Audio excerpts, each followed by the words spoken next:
there, everybody. This is Mike with LowDef Media, and today coming to you from the office/studio to talk to you about the camera that I'm currently using, the iPhone 14 Pro. And the reason why I'm doing this video is because we've just had the release of the iPhone 15, and I thought it would be appropriate. And what I'm noticing in the back corner is the lights, and I'm hoping that it's not because I've got my shutter speed set to the wrong shutter speed, but hopefully it's not too annoying because I'm using the inboard camera app, and more about that in a minute. But anyway, so the new iPhone 15 just came out, and I noticed a lot of similarities between the 14 Pro and the 15 Pro. And so rather than spend all that money for the 15, I said, you know what, I'll go with the 14. They're in stock. I won't have to wait. I've been using the 13 mini, and so I've had that for a couple years now. Great phone, great camera, but it was time to get back to a normal sized phone with the 3 cameras. I'm really interested to see what this telephoto lens is all about. I've never had an iPhone with one of those, but let's talk about the 14 Pro for a minute. Let me just start by saying, first, I love being able to use cinematic mode on the front-facing camera with 4K as well as the back camera. You had been able to do the 4K on the back camera with the 13, but not on the front. The front was, kind of dumbed down to 1080, which wasn't a bad image. It just wasn't a great image. So that's one thing that I really do like. And the phone is heavy. Compared to my 13 mini, this 14 Pro is a much heavier phone, and I'm sure that's because of the battery. And that's another thing that I've really come to appreciate since getting back to a regular size phone, is that now my battery lasts all day, where with the mini I would have to charge it in the afternoon because it just didn't have the battery life. Now, when I first got it, I made the critical error of charging it overnight, and that did degrade the battery a little bit. So what I bought on Amazon is a little plug-in station. It's got, I think, 10 USB ports and a digital readout on the other side. And what you can do is plug in all your devices. I plug in my iWatch or my Apple Watch and my iPhone. And then there's a button where you can set a timer, 1, 2, 3, or 4 hours. And so I usually set it for 1 or 2 hours. And so it'll charge and then it stops. And so that has been a game changer. So I can put my devices on charge, even my earbuds, and set it for 1 or 2 hours, depending on how much charge I think they need. And then it'll stop charging them once it gets to that time limit, so I don't overcharge the phone. So very interested to see how that ends up working. The other thing that I like about the 14 Pro, it's more an iOS 17 feature, is the docking feature. So when you've got it on a MagSafe charger and you turn it sideways, it comes up with there's some widgets that you can display, and there's an always on feature. I like that a lot. That's a pretty neat feature. But one of the frustrations that I've had, and this is with iPhones across the board, it's getting an external microphone to work. First, I have my dynamic microphone here. This is the F-Deuce SL40, and I've always got it on a mic stand right here by my desk. And I've got it plugged into my Mac Mini.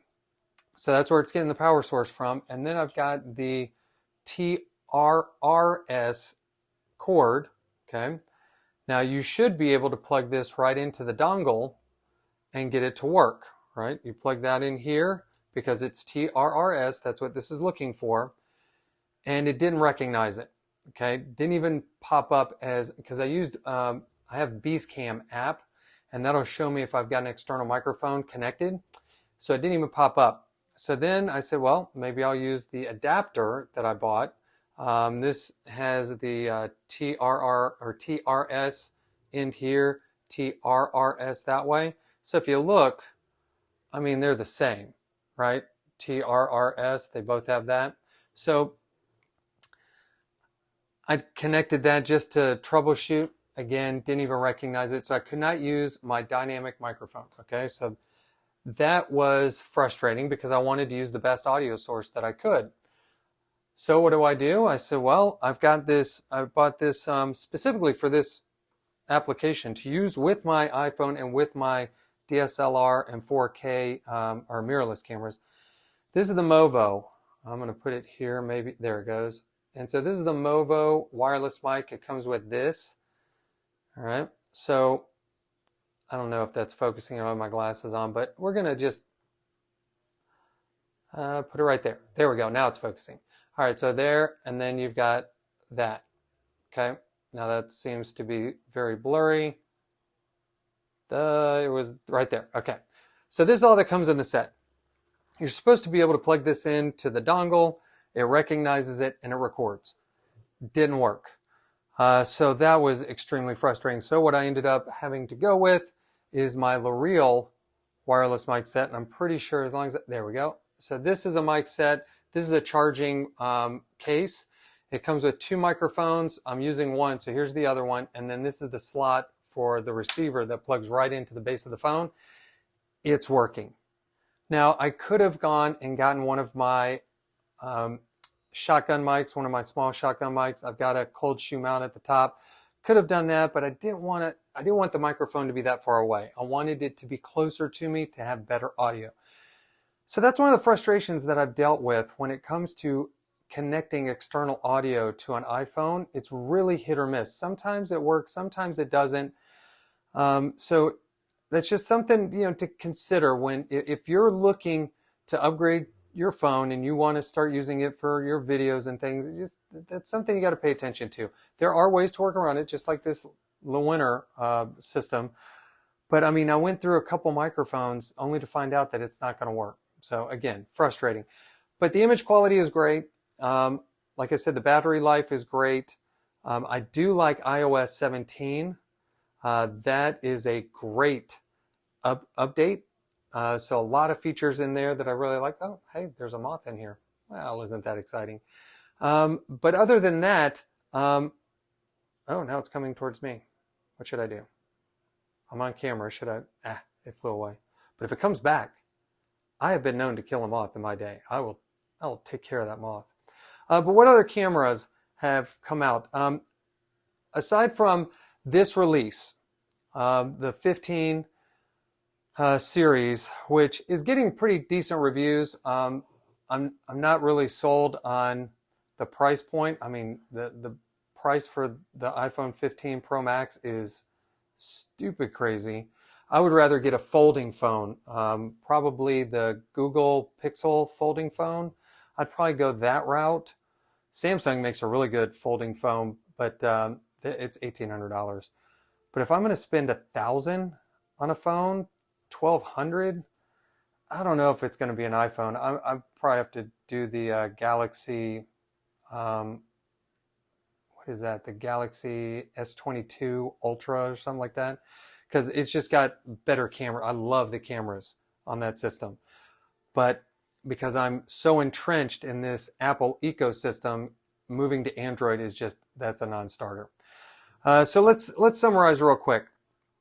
So the phone, using the phone is not a bad idea. I like the 14 Pro. The 14 Pro has great results. You can watch any number of videos on YouTube where people have made cinematic videos using their iPhone. However, what I don't like is recording this video, it getting dropped into my memory, and then having to manipulate it there. Now, what makes it easier for me is because I already have a Mac Mini, I can airdrop it and then just delete it off my phone and keep it not in the photos library, but keep it in the hard drive of my Mac Mini, and that makes manipulating it very easy, but it does take a long time for it to transfer because you're doing over air transfer, and so that is a little longer than just taking a memory card out of your camera and putting it in and it reading the file. Now, something that was very interesting the other day, speaking of files, I was using my DJI Osmo Pocket and I made a video, and for whatever reason, that video took a long time, even though it wasn't a very long video, it took a long time for the memory card in my Mac Mini to read it and download it onto the hard drive, and then equally long to render it once I brought it into my video editor. I didn't think that that 4K image would have so much, would take up so much memory and be so hard for my Mac to process, but for some reason it did. And that's one of the reasons, and I've got it right here. This isn't the 11, this is the, oh, here it is. This is the 10. But the GoPro 11 and the 10 is in the same boat. I mean, it's not exclusive to the 11, but I use these as an example. If you're going to use their 5.3 or 5.7K, I always get them confused between this and the Insta360 X series.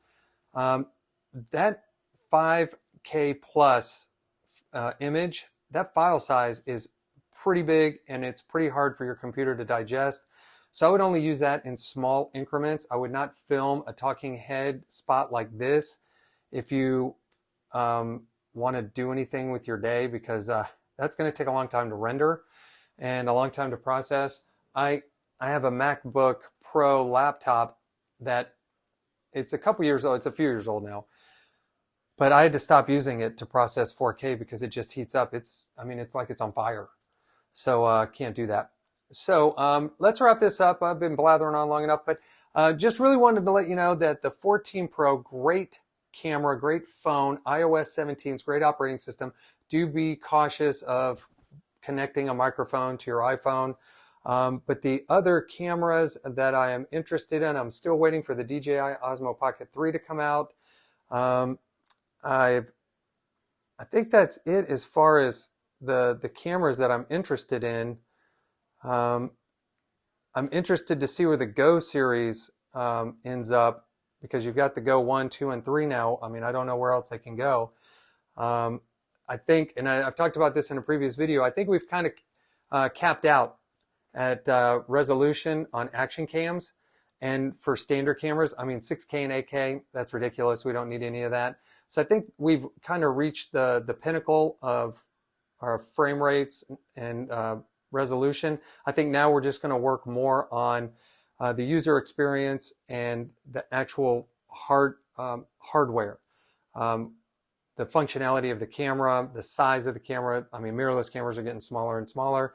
And so I think that's where the form factor, I think that's where we're going to see the biggest changes here in the next few years.